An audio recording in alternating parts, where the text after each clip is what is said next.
1000 അമ്പലത്തിൽ പോയിട്ട് തൊഴുതാലും അവനവൻ്റെ കുലദേവത, ധർമ്മദേവത, പരദേവത, ഗ്രാമദേവത പ്രസാദിക്കാതെ യാതൊരു ഗുണം ഉണ്ടാവില്ല.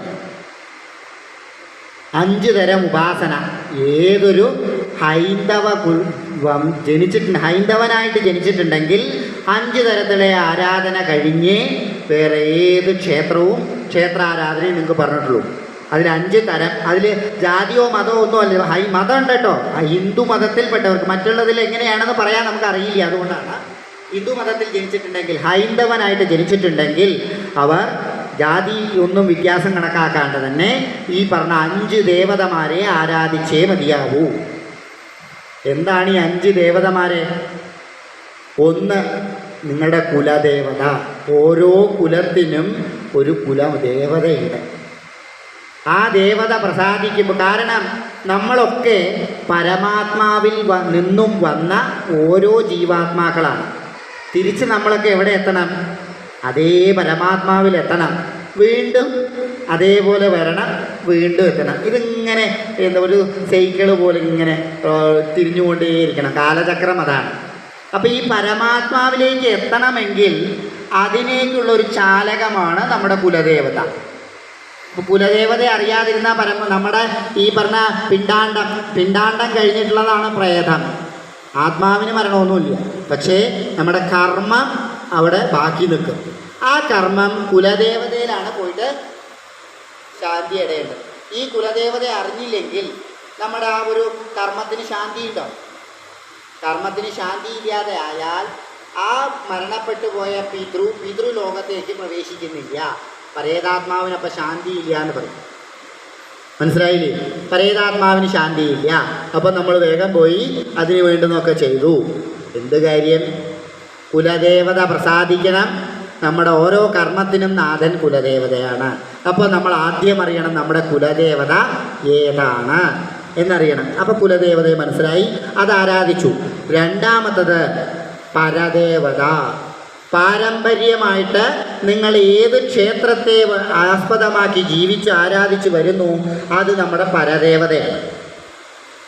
നമ്മളിനിയിപ്പോൾ എവിടെ പോയി ജീവിച്ചാലും, ഇനി ഒരു പുതിയൊരു ദ്വീപന്നെ വാങ്ങിച്ച് അവിടെ പോയി താമസാക്കിയാലും നമ്മുടെ പാരമ്പര്യം എവിടെ നിന്ന് തുടങ്ങിയോ അത് നമ്മുടെ പരദേവതയാണ്. ആ ദേവതയുടെ അനുഗ്രഹം ഇല്ലാതെ നിങ്ങളിവിടെ പുതിയൊരു അമ്പലം കെട്ടി കുംഭാഭിഷേകം ചെയ്തിട്ട് ഒരു കാര്യമില്ല. അത് പരദേവത. ഇനി മൂന്നാമത്തത്, ഇപ്പോൾ നമ്മുടേതായി കുലദൈവത്തിനെ മനസ്സിലായി, പരദേവതയെ മനസ്സിലായി. ഇനി മൂന്നാമത്തത് ഗ്രാമദേവത. ഗ്രാമദേവത എന്ന് വെച്ചാൽ നമുക്കറിയുന്ന ഗ്രാമദേവത എന്ന് പറയുന്നത്, പണ്ട് പരശുരാമൻ കേരളത്തിനെ ക്രോഡീകരിച്ച സമയത്ത് 32 ഗ്രാമങ്ങൾ ഇങ്ങേ ഭാഗത്ത് കേരളത്തിലും 32 ഗ്രാമങ്ങൾ കർണാടകയിലും അങ്ങനെയാണ് തരംതിരിച്ചിരിക്കുന്നത്. അപ്പോൾ ഈ 32 ഗ്രാമത്തിനും ഓരോ ഗ്രാമദേവത. അപ്പോൾ അത് ആചരണ സമ്പ്രദായമാണ്. ഞങ്ങളുടെയൊക്കെ സമ്പ്രദായം പറഞ്ഞാൽ ആലത്തിയൂർ ഗ്രാമമാണ്. ഞങ്ങൾ ഹനുമാനെയാണ് ആചരിക്കുക.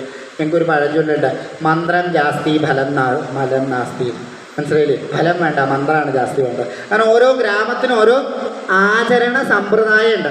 അത് മനസ്സിലാക്കാനും കൂടിയാണ് ഗ്രാമദേവത കണക്കാക്കുന്നത്.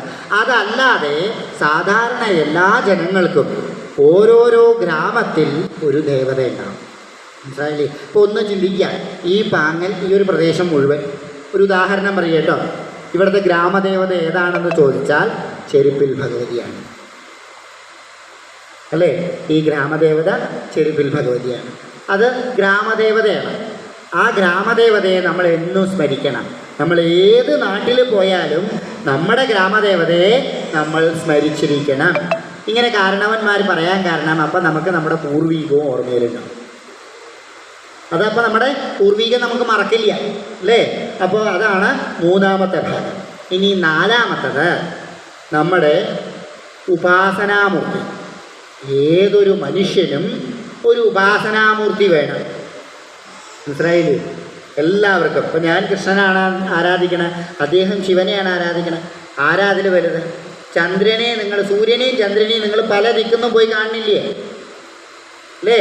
ഇവിടെ പുതുപ്പരിയാരത്തു നിന്ന് നോക്കിയാൽ പുതുപ്പരിയാരത്തിലെ സൂര്യൻ, ഒലോക്കോട് നിന്ന് നോക്കിയാൽ ഒലോക്കോടിലെ സൂര്യൻ, ഇനി കോയമ്പത്തൂരിൽ നിന്ന് നോക്കിയാൽ കോയമ്പത്തൂരിലെ സൂര്യൻ. അത്രയേ ഉള്ളൂ.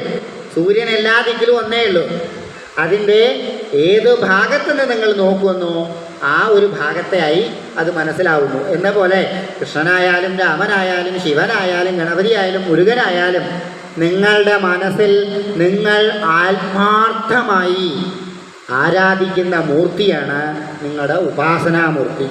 അതിൽ നമ്മൾ ഭാഗ്യവാന്മാരാട്ടോ ഹിന്ദുക്കൾ. പല ചർച്ചകളിലും പറയും ഹിന്ദുക്കൾക്ക് പ്രത്യേകിച്ചൊരു ടെസ്റ്റ് ഇല്ല, മനസ്സിലായില്ലേ? എല്ലാവർക്കും ഇപ്പോൾ എന്താണ് ക്രൈസ്തവരാണെങ്കിൽ മിശിഹായായ തമ്പുരാൻ അല്ലെങ്കിൽ യേശു ക്രിസ്തു അദ്ദേഹത്തെയാണ് എല്ലാവരും പ്രധാനമായി കാണുന്നു. അതുപോലെ എന്താണ് ഇസ്ലാമികരാച്ചാൽ നബിയെ പ്രധാനമായി കാണുന്നു, മനസ്സിലായില്ലേ? അതുപോലെ ബുദ്ധിസ്റ്റ് ആണെങ്കിൽ ബുദ്ധനെ പ്രധാനമായി കാണുന്നു.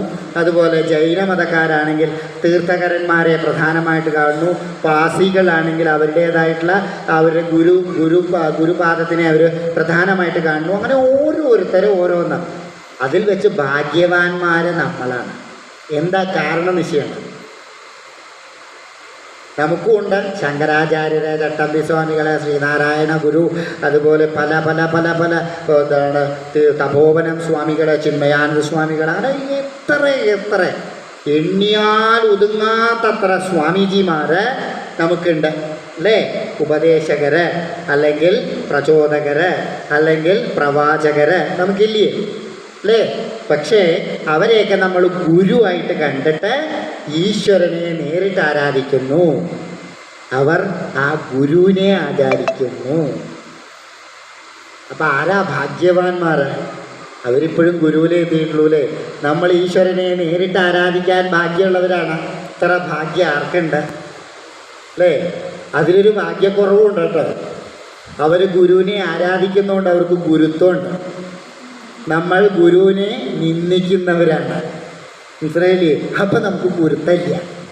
അതുകൊണ്ട് നമ്മളുടെ ആൾക്കാരെ എവിടെയും യോജിക്കലും ഇല്ല, മനസ്സിലായില്ലേ? ഒരു അമ്പലത്തിൽ പാട്ട് വെച്ചു എന്ന് പറഞ്ഞിട്ട് മറ്റേത് മതത്തിലുള്ളവരും കുറ്റം പറയില്ല. ഒരു ഹിന്ദു ആയിരിക്കും ഉമ്മർത്ത് പോയി നിന്നിട്ട് കൃഷ്ണ ഇവർ പറഞ്ഞൊക്കെ തെറ്റാണ്, അമ്പലത്തിൽ പാട്ട് വെക്കരുത്, പേര് രാമനോ കൃഷ്ണനോ ഗോവിന്ദനോ ഒക്കെ ആയിരിക്കും അല്ലേ? അങ്ങനൊരു ഏറ്റവും വലിയ ദുർഭാഗ്യം നമുക്കാണ്. എന്തുകൊണ്ടാണ്? നമ്മൾ ഗുരു ആരാധനയില്ല അല്ലേ? ശങ്കരാചാര്യ സ്വാമികൾക്ക് ഏറ്റവും പ്രാധാന്യം നോർത്തിലാണ് അല്ലേ?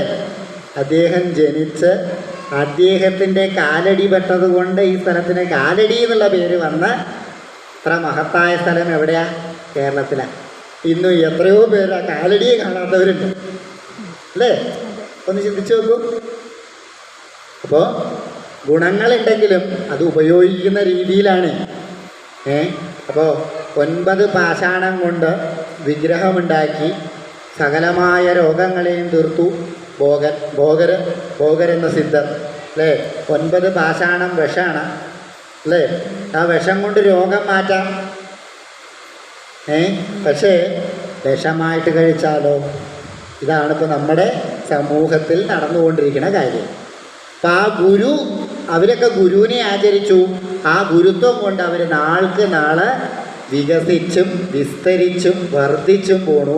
ഗുരു നിന്ദ കാണിച്ച് നമ്മൾ നാൾക്ക് നാളെ കീഴ്പ്പെട്ട് പോയിക്കൊണ്ടു.